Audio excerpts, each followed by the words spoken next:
Welcome to our panel discussion, Pay Your Dues, Reassessing Our Attitudes Towards International Students. I'd like to commence our program by recognising the Aboriginal and Torres Strait Islander people's spiritual and cultural connection to country. I would like to acknowledge the Wurundjeri Willam clan as the traditional owners of the place from which I connect today, and in doing so, I also acknowledge our First Peoples and the many different clans that are traditional owners and custodians of other lands from which some of us may be located and connecting to the program. We respectfully acknowledge our elders past, present and emerging, remembering that they have passed on their wisdom to us in various ways. So let us hold this in trust as we work to serve our communities. My name is Fatih Errol Tansa, and I welcome you as the Project Manager for the International Student Wellbeing Hub at the City of Whittlesea. Our city is one of the fastest growing and most culturally diverse municipalities in Australia that welcomes and is home to many of our international students. We truly value and celebrate our diversity. We have partnered with the Australian Intercultural Society, who deliver a number of these thought-provoking and current discussions. The Australian Intercultural Society, since the year 2000, have been pioneers of interfaith and intercultural dialogue, aiming to build bridges through information, interaction, and cooperation. Ahmed Keskin and his team are very deserving of this acknowledgement. Our program is also supported by Study Melbourne, a Victorian government initiative that provides support and information to communities of more than 175,000 international students from over 160 countries who come to Victoria to study each year. So I'd like to acknowledge Emma Last, James Borman and Harrison Brown for their tireless support. Our program, Pay Your Dues, focuses on a topic which is very important to us. International students have often been perceived as economic benefits. However, the COVID-19 pandemic has compelled us to rethink our duty of care as it revealed another side. It revealed that international students too are human beings susceptible to a range of vulnerabilities. We watched on as reduced numbers of students affected the vibrancy and social fabric of our central business districts, universities, and community. So we must ask the hard questions. Have we had the right approach? What are our responsibilities towards our temporary guests? How do we continue to build a sense of place and belonging for our international student communities? And of course, do we need to reassess our attitudes and perceptions of international students? To find answers to these questions, it is an absolute honour to welcome our panel of esteemed experts who will be speaking to this topic. Our first panel member is Weza Chow. Weza is CEO of Cultural Intelligence and a social innovator. She helps organisations understand the power of cultural diversity and be able to practically measure it. She founded Resilience Against Racism in 2020 in response to racism towards Asian Australians that aim to build stronger and resilient communities and support people who have experienced or witnessed racism. She has decades of experience working with international students after establishing the Australian Federation of International Students in 2002. Our second panel member is Associate Professor Helen Forbes-Mewett. Helen is a sociologist in the School of Social Sciences at Monash University. She is also research leader of Identity and Belonging at the Monash Migration and Inclusion Centre. Helen's interdisciplinary background includes sociology, psychology, and international business, degrees all awarded by Monash University. She is widely published and her work focuses on human security, migration, cultural diversity, social cohesion, with a particular focus on international students. Our third and final panel member is Belle Lim. Belle is the National President at the Council of International Students Australia.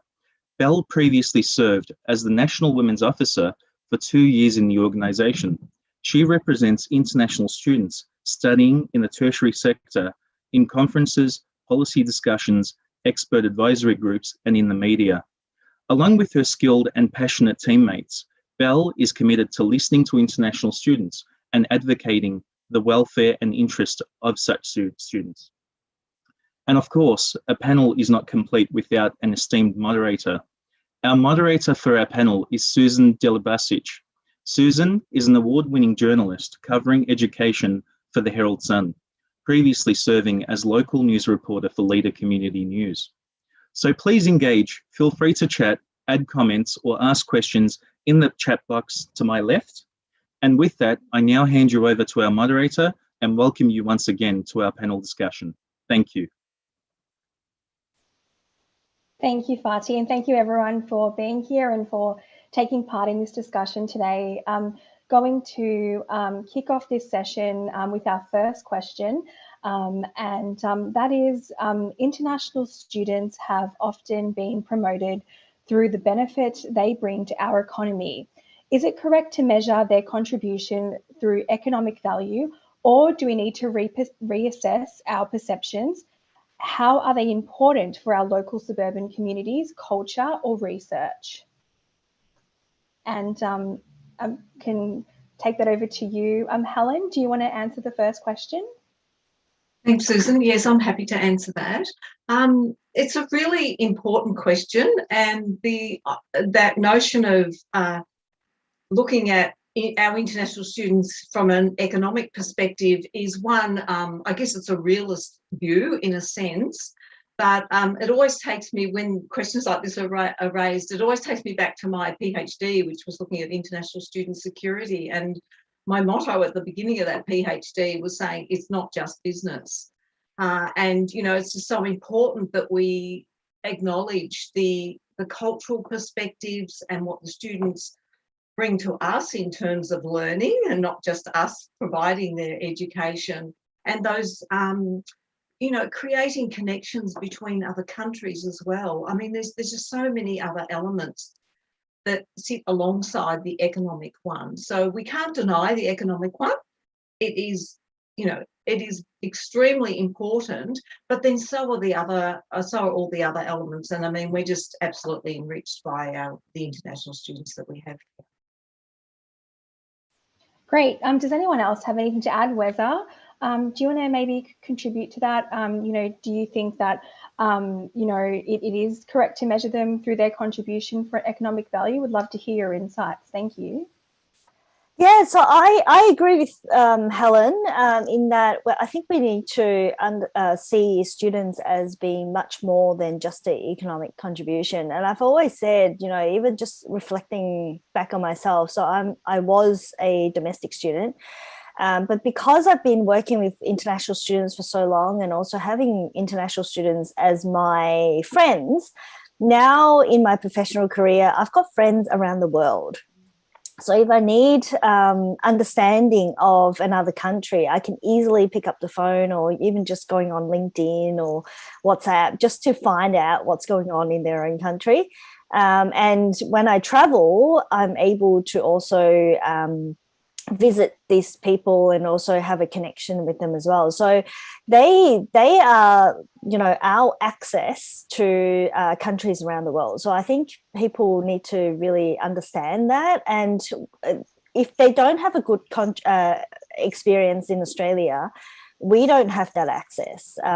They, you know, this amazing access. I mean, they're actually paying us to give us this access. So I think, you know, we need to see this value in international students. And also, even if people do want to see international students as the economic contributions, and I'd be controversial to say, well, people don't even treat them as a customer. Like if you see them as customers, you would actually provide them with the support. You would have customer experiences. You will ensure that you look after your customers, but we don't even necessarily do that very well. So even if you talk about the economic contribution, we don't even, you know, look at it well from that perspective either. Thank you, Weza. I couldn't agree more. And Belle, I wanted to ask you, what do you think about the current situation with international students? How are they vulnerable? Can you tell me about that? You know, especially in terms of their vulnerability, sorry, that's something that has come across a lot, even with us here at the newspaper. So if you want to sort of tell me about that, that would be great. Yeah, certainly. Thank you, Susan. Can I also add a couple of points in what Helen and Risa also shared? Sure. Everything that they say, I completely agree. There are, significant cultural contribution that we often don't talk about and don't appreciate it enough.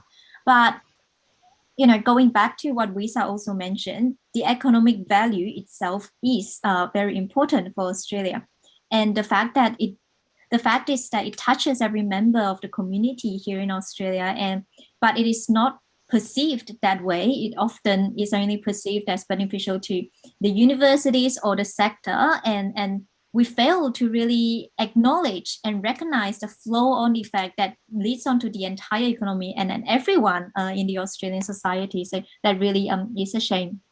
The second part that they also touched on is the workforce and the value there. I often say that apart from international education, I cannot think of any other way or channel that can inject such a large number of high-skilled workers and individuals into Australia that really power the productivity growth. And well, I'll also add that maybe a little bit controversial as well, that international education employ at least 5 times the number of people than coal mining.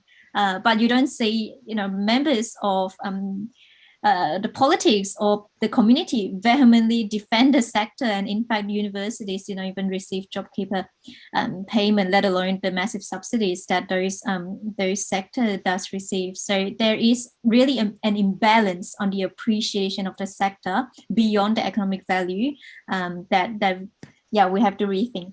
And going to your question about how are students vulnerable, I'll keep this short because we've seen a lot of the terrible news stories about how international students suffer during COVID. But at the end of the day, you have to think about students like us. We are young people that moved abroad to a different country. We live in a different country without our close support network. And you can imagine those kind of challenges that will come out from that. And in a different cultural environment as well. This causes a lot of challenge in terms of mental health, social health, and the financial vulnerability that we've seen amplify the huge financial burden that students do shoulder from the tuition fee and living expenses. That really, it makes us quite a vulnerable cohort. And I'm sure that we'll discuss more about how can we support students as a community. Thank you. Does anyone else have anything to add about the vulnerability of students, even in terms of their living arrangements? Risa, do you know much about that?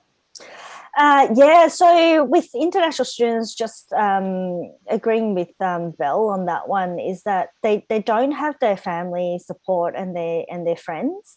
Yes. So it makes it even harder for them to actually know where to find help during this time.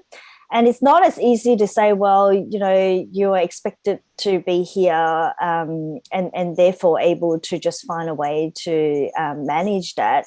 It's actually the responsibility for the host country as well to make sure that these international students are looked after, and many of them actually do live in really vulnerable situations already. So many of them do share houses and not necessarily have the space to be able to be in a situation where they're in a lockdown situation and have the space to actually be able to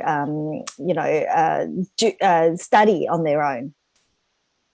Thank you. And I wanted to ask you, Helen, whose responsibility are international students? What is our duty of care? Can you tell me a little bit about that? So I guess in terms of, home nation, host nation, and each to their own. So if you can sort of talk about that, about the responsibility aspect of it, that would be great. Yeah, thanks, Susan. I'm actually really glad that you asked me that question because in a very big study I did some time ago, looking at Australia and the US and the UK, and that was one of the questions that I asked all the interviewees. And the general response, and I thought, like they really wrapped it up sort of beautifully in that they were saying it's everyone's responsibility.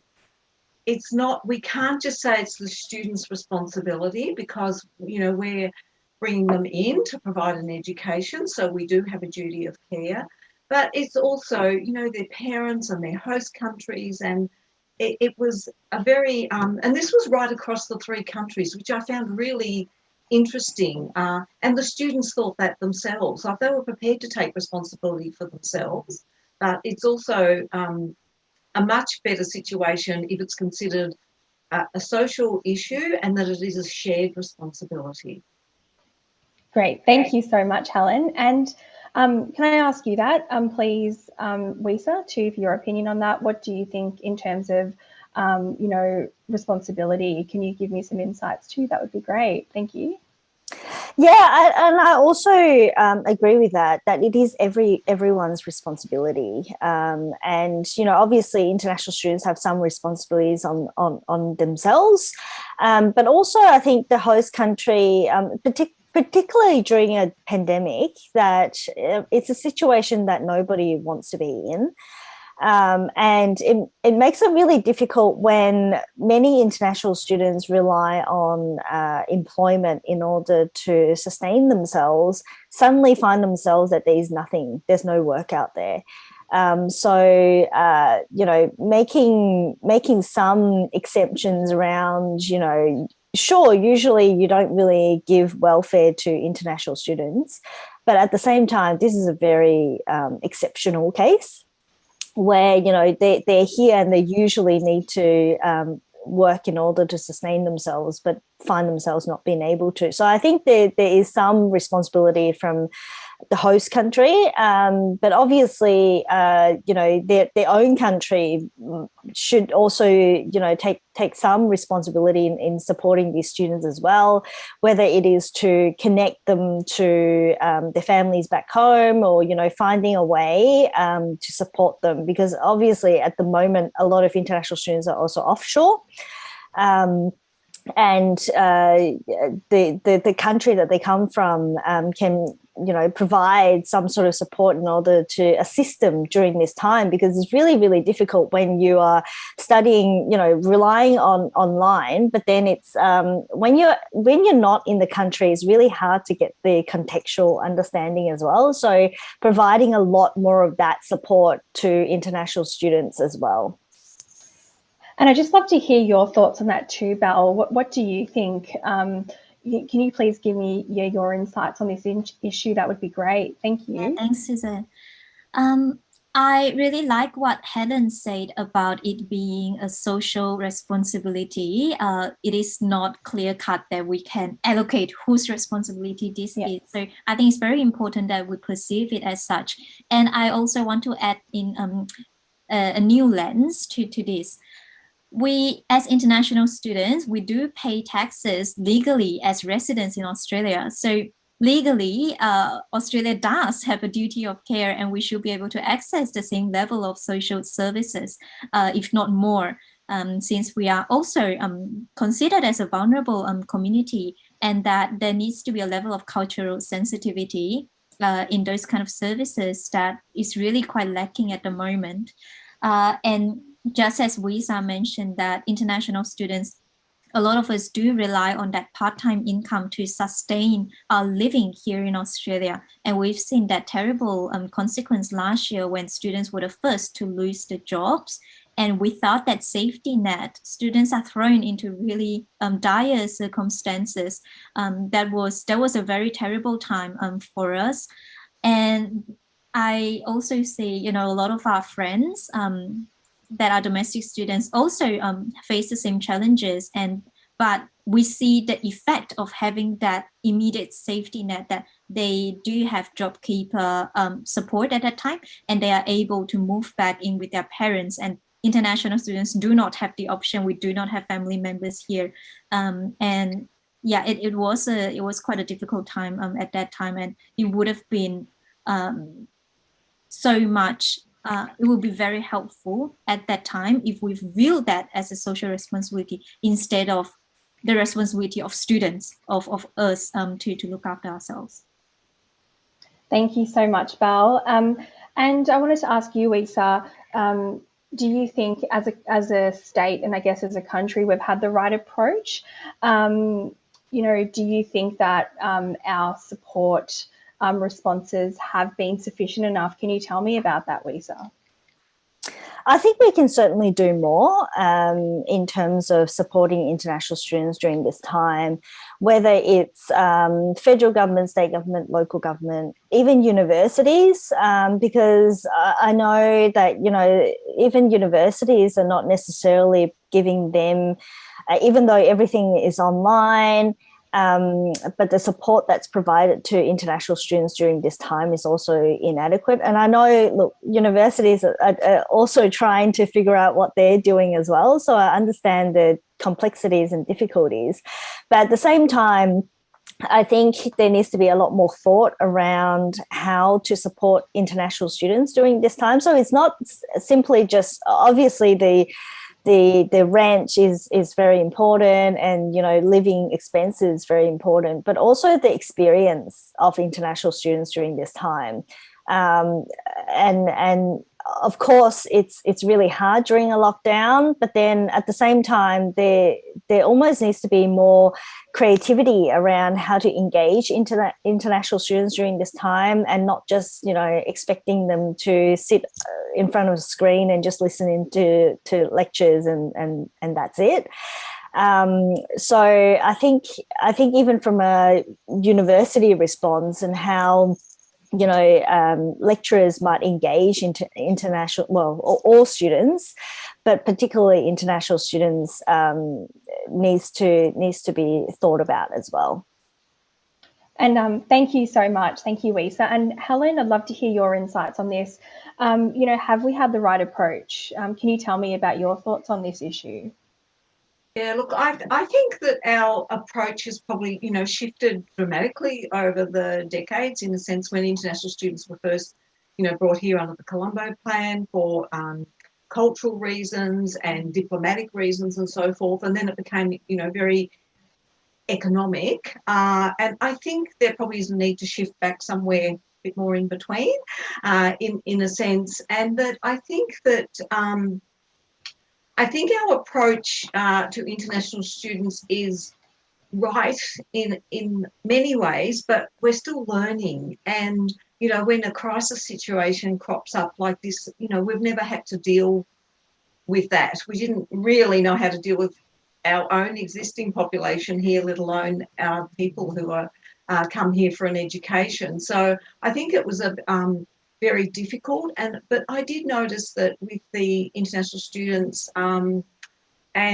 in some ways I do acknowledge there's many vulnerabilities and that there are many of them struggle, but I also sort of want to highlight the resilience of the students as well during the period. And I know that with my own university, I was thrilled to be able to get back into the classroom in first semester, and all the students were there, including the international students, week after week in the classroom, because they had the opportunity to engage. So I feel that, and I'm sure other universities were doing it as well, so we really were putting in a big effort to try and provide those opportunities to, when we were allowed to, leave their apartments or their places where they live and come and commute, because they really needed that interaction very, very desperately. But I think that we need to look a bit more closely into different cultural groups and provide support in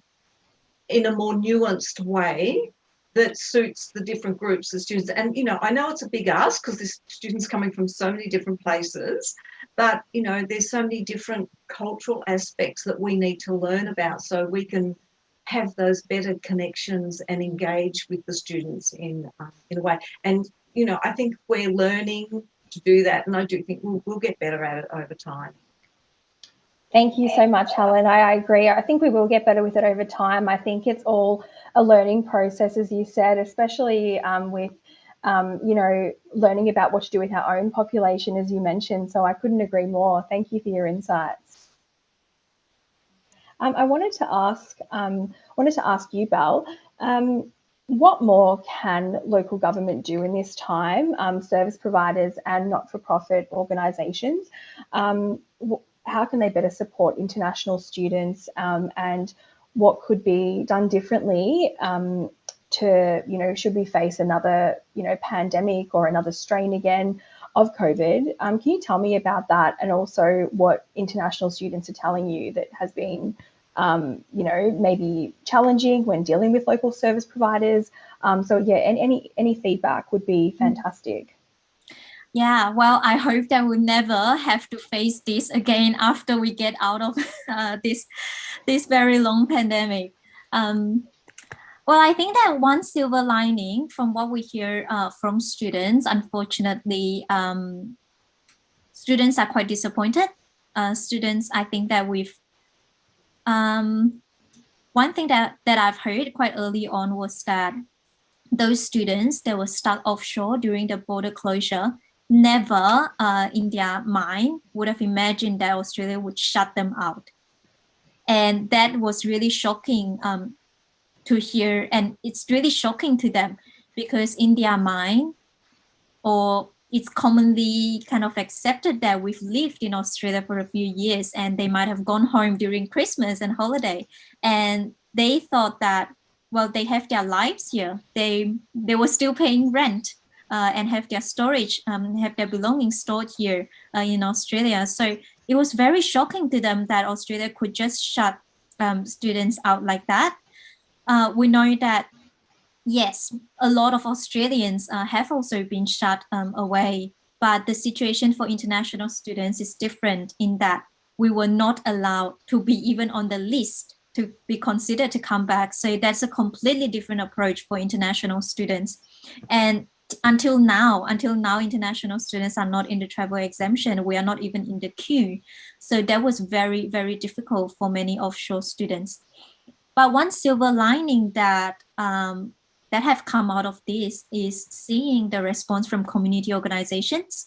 A lot of small community organizations, actually, I would say probably such as yourself, in organizing this event, it's a wake-up call to a lot of us that seeing that international students actually live within the community, are a member, are a part of the community, and that we have to step up and help each other. So that was really one silver lining. And I would say that there needs to be a rethinking of the role of international education sector. And I really love hearing from Helen. I think what she mentioned about how things change over the past decade was very insightful. I agree that the sector over time, it seems like the most important role or the only role is to bring in revenue to Australia. And in fact, that is not the most important role, I would argue. There is a very important role of the sector to educate and train the future leaders and the future workforce for Australia and also the rest of the world. We come from so many different countries, and there is a very, very important part that Australia is playing in the leadership role in the Asia Pacific region in this sense. And I think that I agree with Helen completely. We should move back into those kind of mentality and mindset. Thank you, Val. And Lisa, did you have anything to add on to that? Yeah, so I totally agree with Val in terms of there are a lot of groups that actually come forward to support international students, which is really, really good to see. But at the same time, I think there is a bit more. I think I know local government are also struggling, but at the same time, I think there's more they can do in terms of providing some sort more linkages between international students and other local residents, because during this time it can be extremely isolating, as we all know. But particularly for international students, if you don't actually have friends, if this is, you know, your first year in the country, hopefully there's no first years who actually arrived during, you know, this particular, well, last year.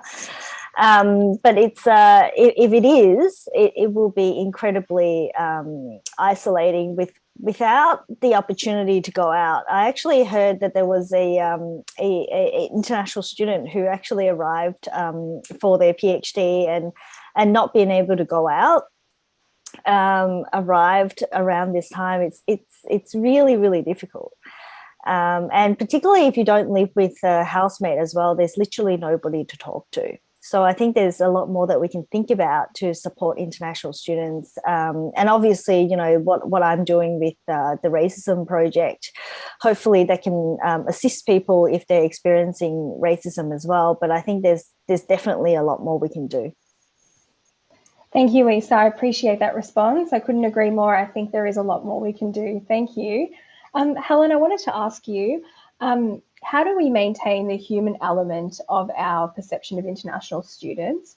How do we, so government, local communities, businesses or educational institutions, build a sense of place and belonging for international student communities?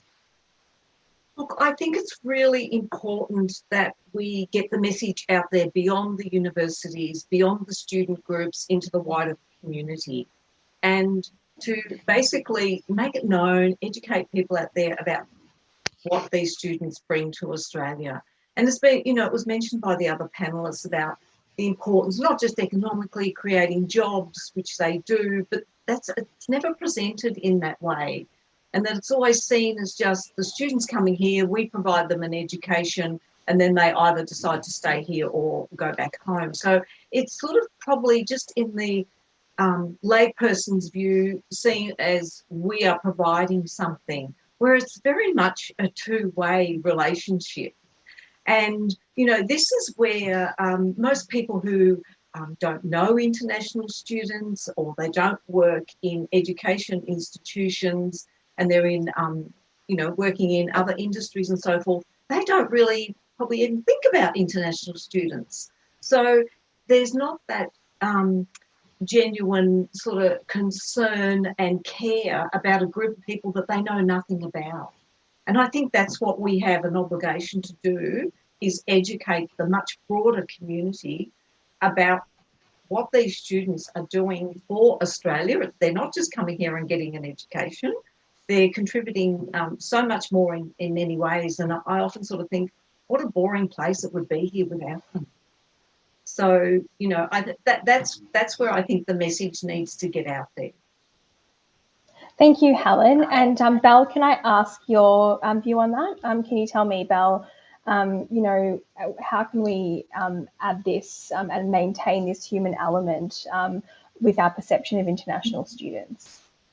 I think that is a very, very good question. And I think it is a big question that I don't think anyone has an answer to just yet, but I certainly hope that we are thinking about this question and how can we do this. I completely agree with Helen that I think there's a very important role that institutions like universities and local government and federal government and that play in terms of the social license of international students and international education.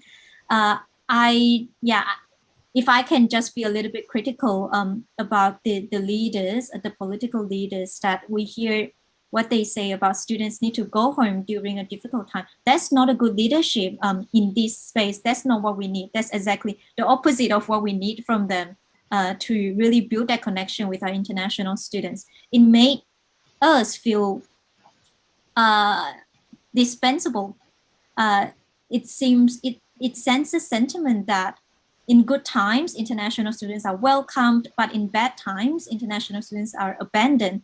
And that really is very, very negative and harmful. And another thing that I want to add in this conversation is that it's a difficult thing to talk about, but we have to see honestly, there is an overlap between the hostility towards international students and racism in this country.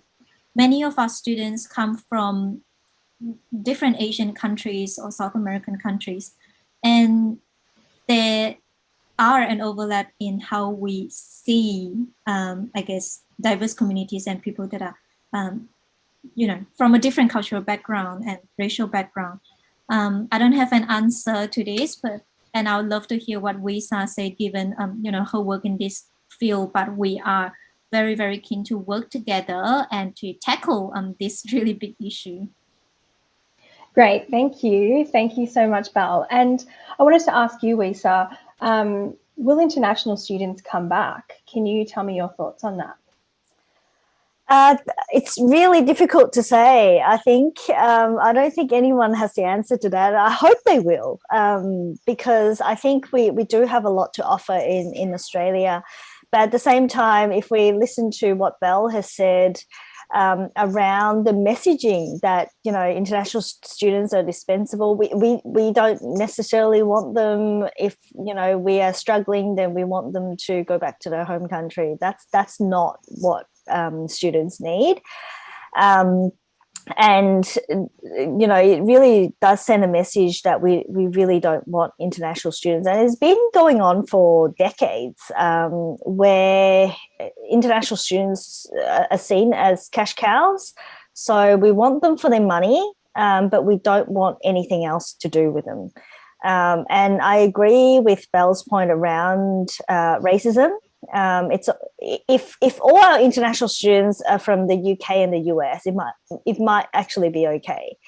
People would welcome them, or even Europe.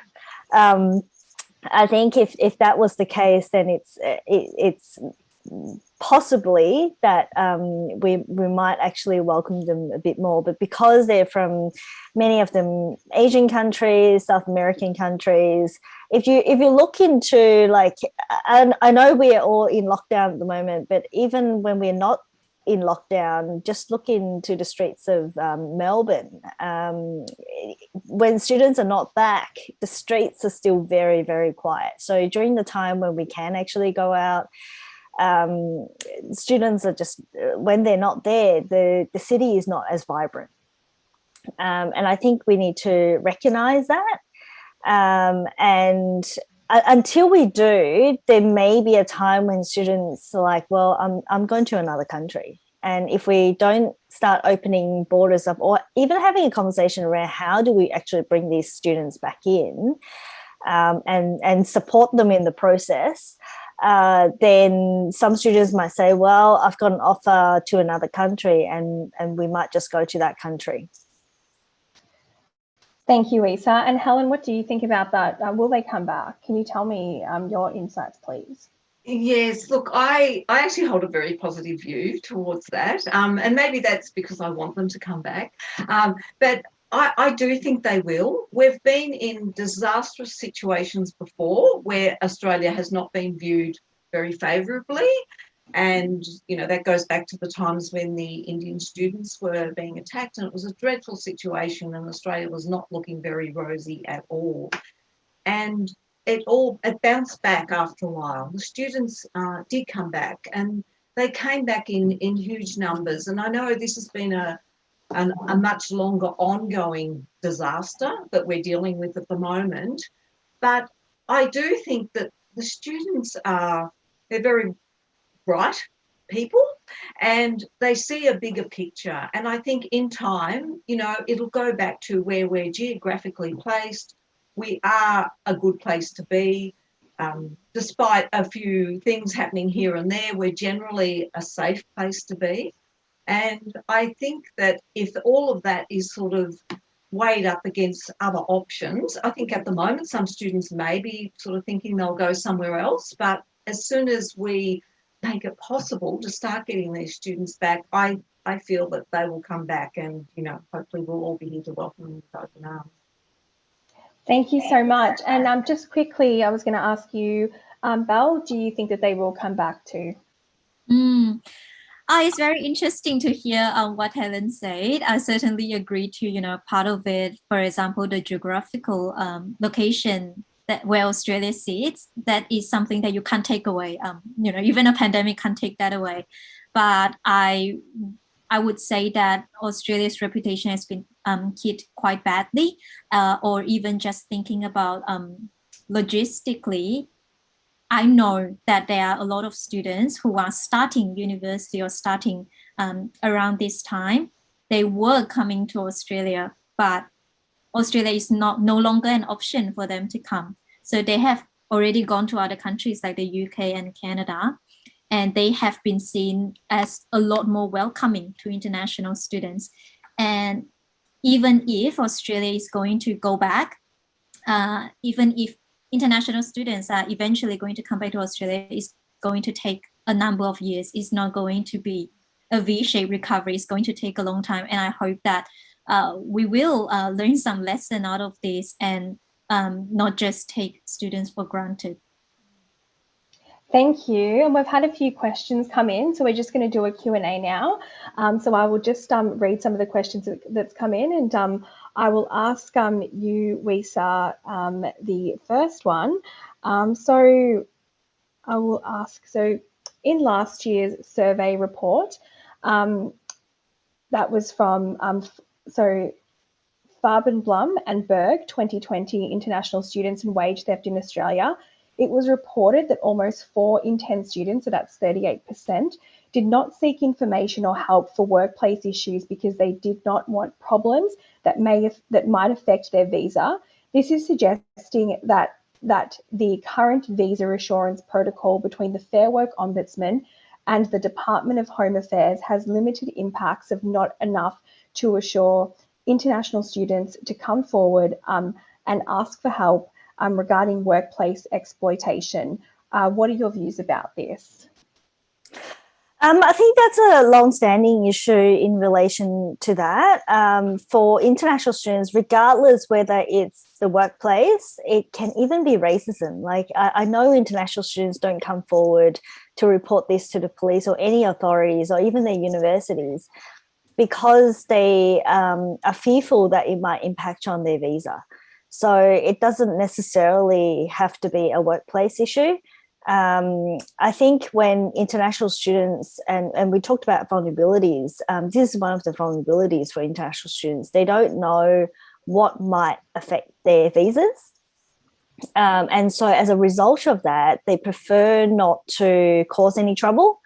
And by doing that, it means that, people can't necessarily support them, through that process. But in terms of wages, I think another vulnerabilities for international students is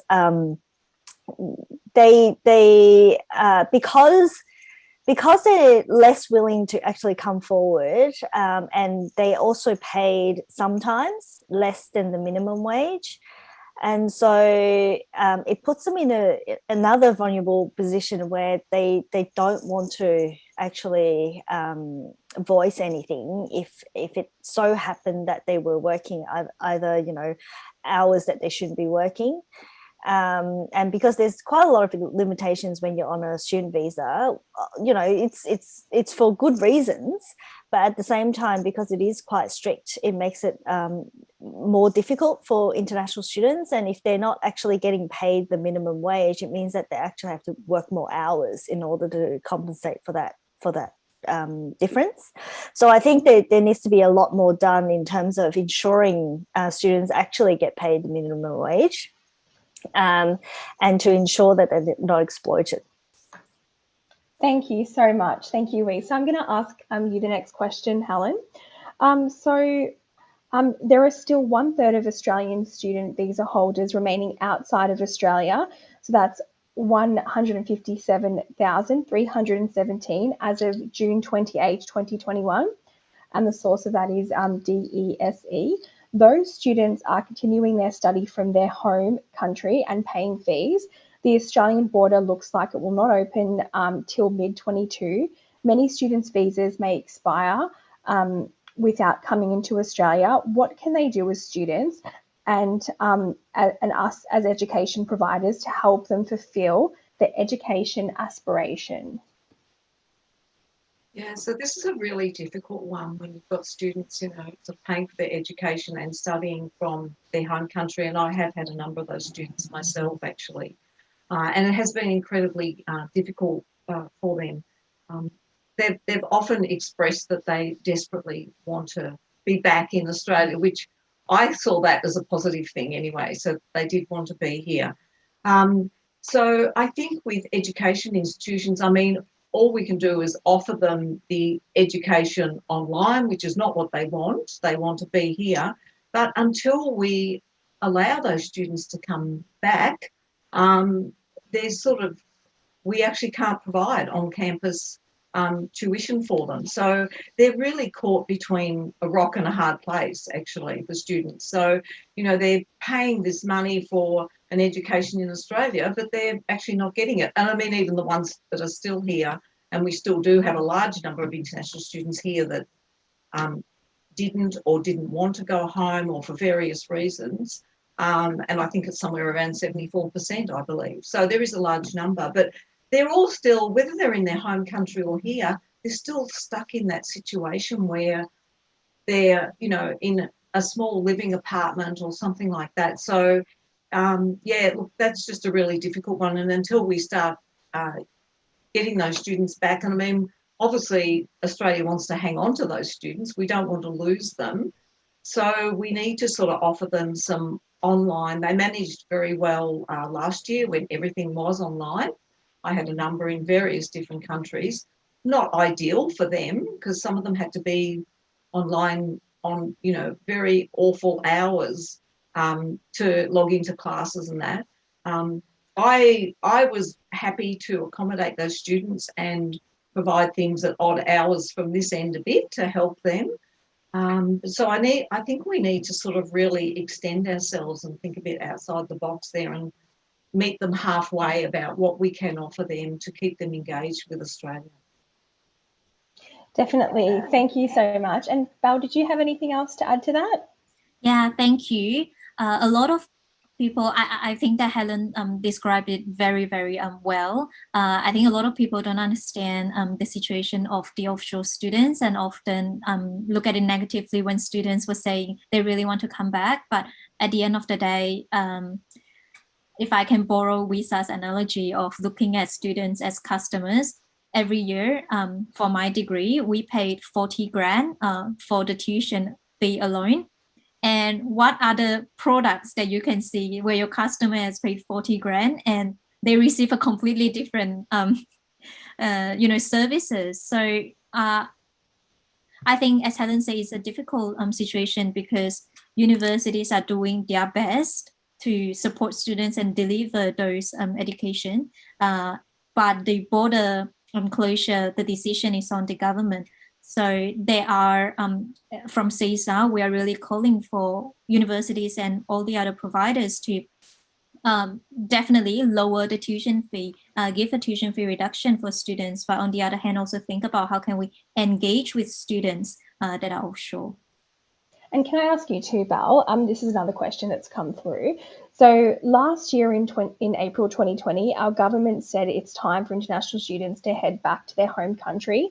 How should we as international students feel about this statement when we're considering coming back one day as a skilled migrant?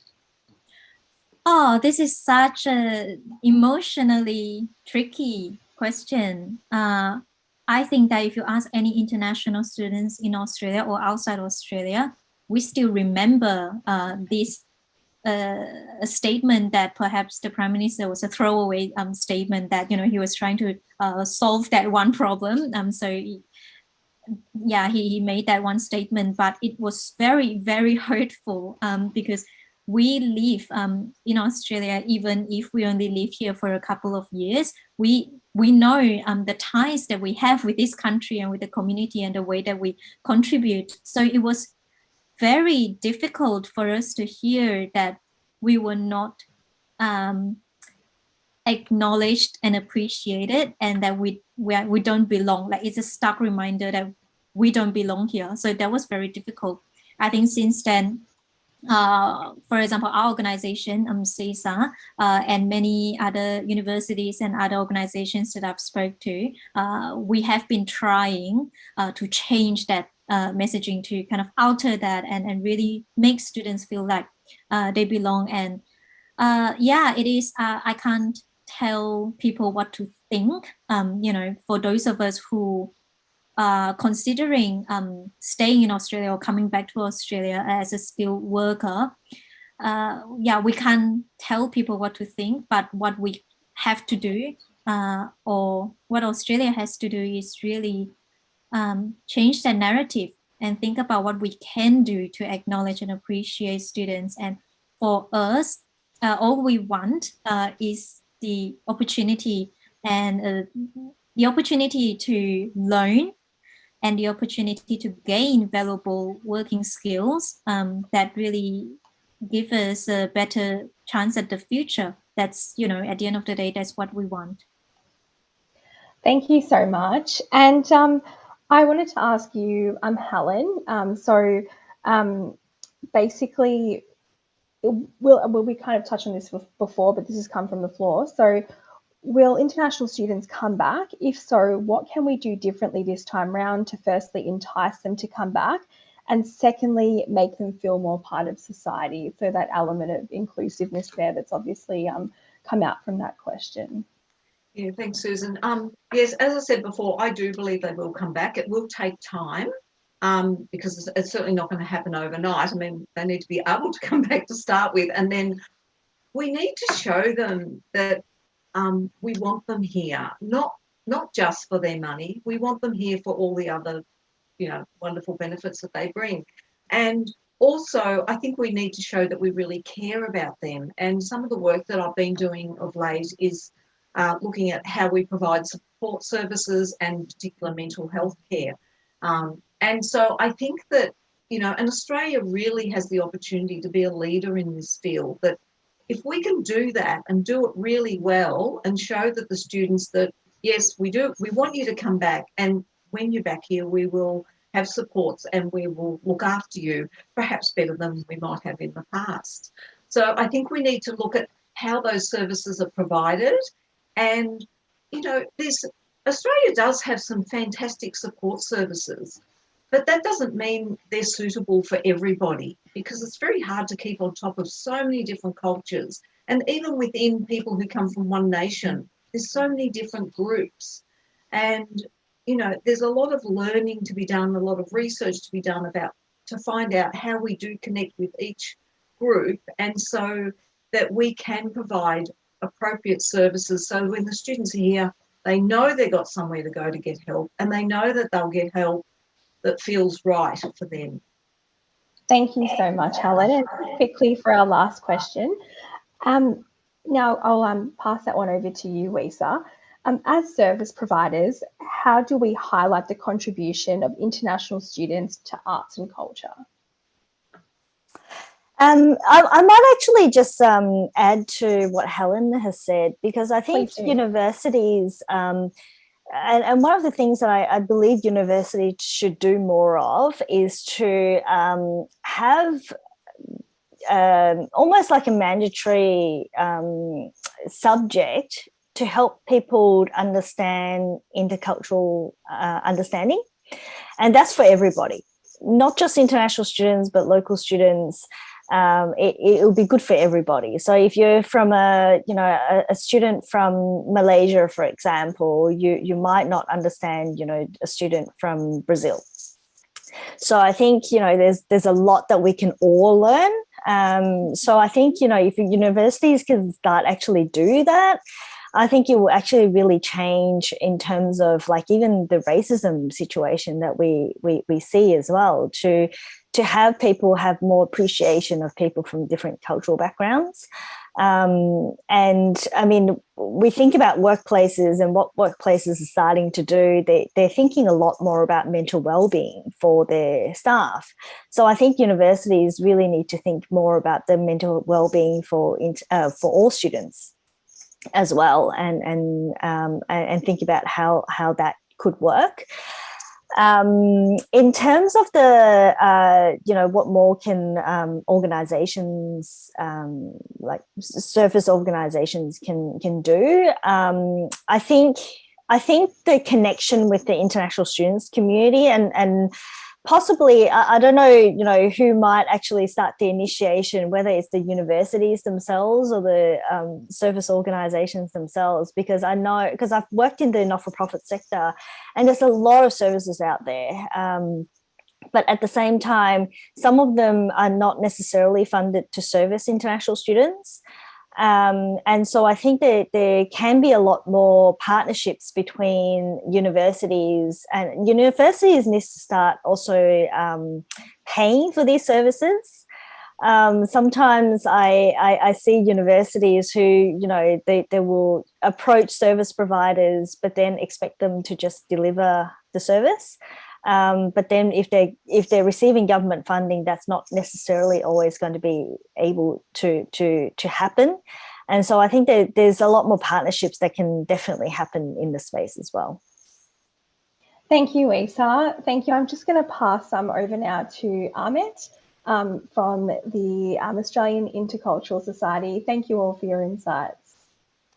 Thank you, Susan, for moderating such a wonderful conversation. I know we only scratched the surface and there's a lot there that we could have taken on and uncovered a bit more, but that was a wonderful, wonderful experiences and knowledge shared by all our esteemed panelists. So thank you to Bill, Wessa, Helen, and to you, Susan, for moderating that conversation. Like I said, it was quite thought-evoking, and I'm sure it's something that will be topical for many days to come. I'm a bit like Helen, I'm a bit of an optimist. I do think we'll be able to attract our fair share of international students, but I do also share what Bill raised there about maybe missing out a little bit because of some of our approaches and not being swiftly in our response. But generally speaking, I think we're in a good position to welcome back our international students because they are contributing members to our society, and that's the way we should look at it.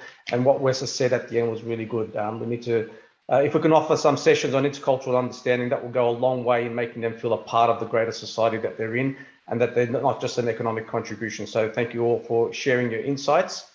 I just also want to quickly say thank you to our co-hosts, our co-organisers rather, City of Whittlesea and Study Melbourne, for partnering with us on this program. And as we all are, particularly the two largest states, we're still in lockdown. On Monday evening, for those of you who'd like to know what's our path out of lockdown and into freedom, we'll be having a conversation Monday evening, 7 p.m, the path to freedom.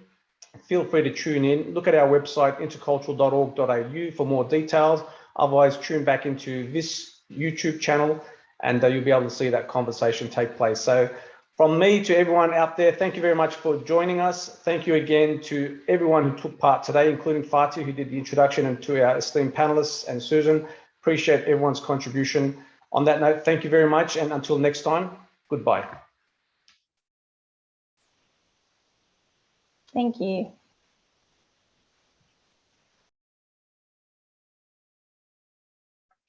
Okay.